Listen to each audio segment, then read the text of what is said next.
আসসালামু আলাইকুম রহমতুল্লাহ বারাকাতু। সুপ্রিয় দর্শক শ্রোতা, এই আঞ্চলিক ভাষায় এটাকে পলো বলে। এই পলো দিয়ে মাছ ধরাটা যে কত একটা আনন্দের।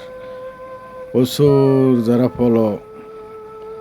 যাদের পলো আছে, দেখেন এখানে অনেক মানুষ পলো দিয়ে মাছ ধরতেছে, অসাধারণ লাগতেছে।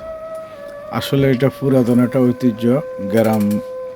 গ্রামবাসীর জন্য অনেক মানুষ গ্রামের একসাথে বিলে, খালে বা অনেক ডোবা নালায় বর্ষার শেষ পর্যায়ে এসে এইভাবে পলো দিয়ে মাছ ধরছেন।